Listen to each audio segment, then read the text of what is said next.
Heureux comme des poissons dans l'eau, les nageurs nantais ont retrouvé ce lundi leur piscine Léo Lagrange. L'établissement est resté fermé près de 5 mois pour d'importants travaux de rénovation. La Gloriette, comme l'appellent les habitués, a donc rouvert ce lundi. Plus de 300 000 nageurs la fréquentent chaque année.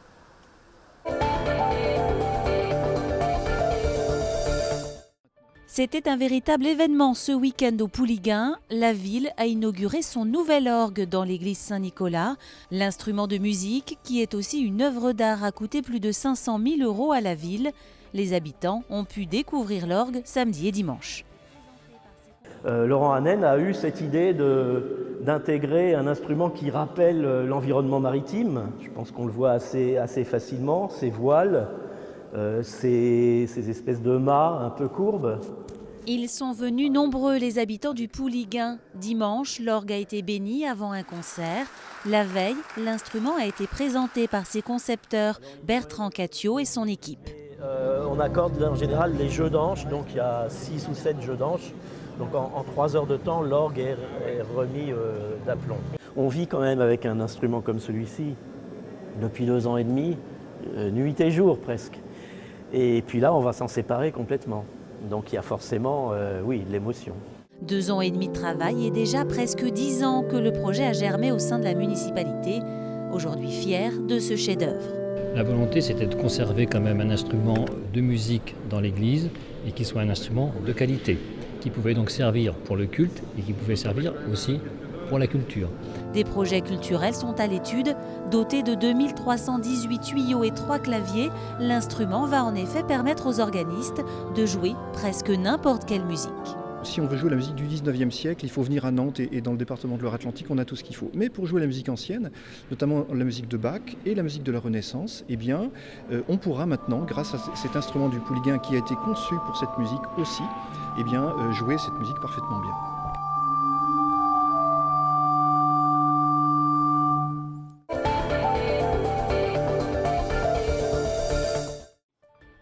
C'est une vente exceptionnelle qui a eu lieu la semaine dernière à Nantes. La librairie Durance a fermé son rayon livres anciens et vendait une partie de son stock aux enchères.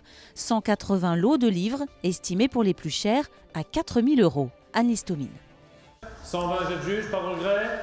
Et 120. Histoire de la faïence de Rouen, César Cascabel de Jules Verne. Voici quelques titres parmi les 180 lots et les 150 cartons mis aux enchères ce mardi après-midi. C'est un fonds qui est passionnant parce que c'est à la fois un fonds avec de la littérature générale, mais aussi, bien sûr, un petit peu de littérature locale, nantaise. Il y a des pièces qui ont beaucoup d'intérêt de par la qualité, la rareté, bien sûr, mais aussi l'état. C'est-à-dire que nous avons en particulier plusieurs recueils illustrés avec l'ensemble des gravures, l'ensemble des planches. Et c'est d'ailleurs un recueil illustré qui a raflé la mise. Le voyage à Méroé a été adjugé pour 5 300 €. Mais au-delà des records, cette vente aux enchères revêtait un caractère nostalgique. Malheureusement, il s'agit d'un des derniers libraires nantais, j'ai envie de dire à l'ancienne, c'est-à-dire un libraire à la fois, bien sûr, marchand de livres, mais aussi passionné par ce qu'il vendait, passionné par ses clients. C'est finalement une page de l'histoire de Nantes qui s'est tournée ce jour-là dans cette salle des ventes, mais aussi sur le cours des 50 otages. On prend la direction du Japon à présent, l'art brut japonais plus précisément. C'est l'objet d'une exposition qui vient de débuter au lieu unique à Nantes. Des tableaux très colorés que nous présente le directeur Patrick Gigère.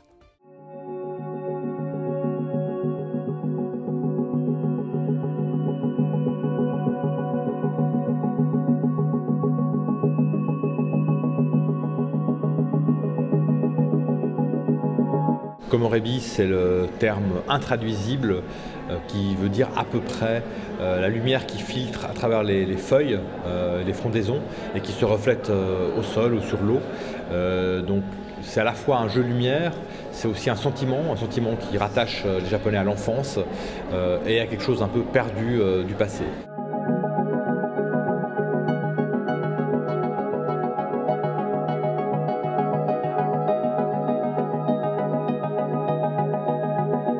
L'art brut désigne assez largement, pour faire simple, l'art des personnes en décalage, en marge, très singulière, souvent handicapés ou en institution psychiatrique, qui ont en tout cas des œuvres et des personnalités très étranges, très singulières, qui représentent un peu la société japonaise contemporaine. Ça va des villes fantasmées, des univers intérieurs très étranges, des cultures populaires réinterprétées. C'est évidemment la volonté d'avoir une vision différente du Japon, au-delà de l'hypertechnologie, des animés, des mangas, etc. Un Japon plus sensible ou différemment sensible, au-delà aussi du Japon traditionnel. Il y a des gens qui travaillent parfois en secret ou parfois éloignés de tous sur des œuvres tout à fait singulières.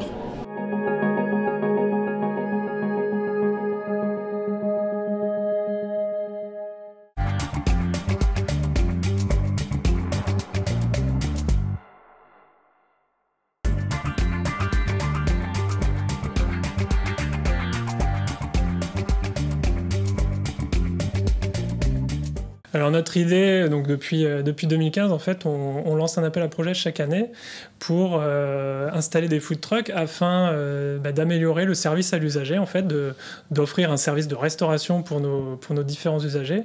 Et ça permet ainsi de faire que les usagers s'arrêtent plus souvent sur nos aires et donc faciliter leur pause. Et ça a forcément un aspect intéressant par rapport à la sécurité routière. En 2015, on était les premiers à lancer cet appel à projet.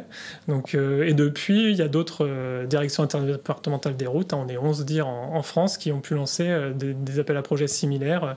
Je pense notamment au niveau du sud-ouest, par exemple. Oui, c'est un appel à projet qui est public, donc il n'y a pas de restrictions pour y participer.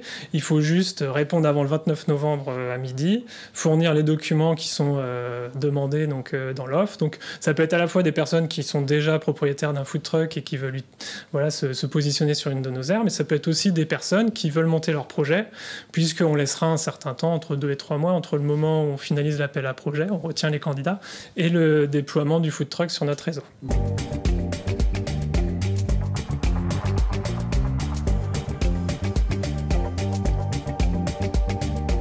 Alors, en cours de l'année 2017, on avait 9 food trucks sur 8 aires.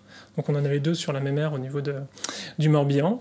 Et donc depuis 2015, on a commencé avec 4 food trucks et aujourd'hui on arrive à 9 food trucks sur 25 aires. Sur la Loire-Atlantique, on a 2 aires de repos. Donc je parle bien uniquement des aires de repos, pas les aires de service où vous avez des stations.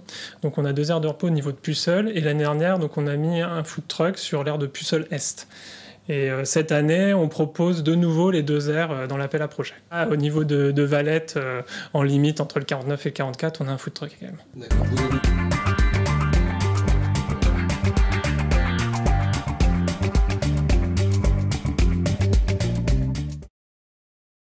Chaque année, on fait un bilan après avec les personnes qui gèrent ces food trucks. À la fois forcément un bilan financier, voir un peu si c'est intéressant pour eux économiquement, et puis aussi un bilan par rapport à nos usagers. On peut avoir des retours d'expérience avec nos usagers, et puis aussi nos personnes qui sont sur le réseau. Donc le bilan est très satisfaisant, et c'est vrai que tous les food trucks que l'on a depuis 2015 demandent à renouveler leur autorisation tous les ans. Une aire qui offre plus de services, c'est une aire qui va être plus intéressante pour l'usager, qui est plus attractif.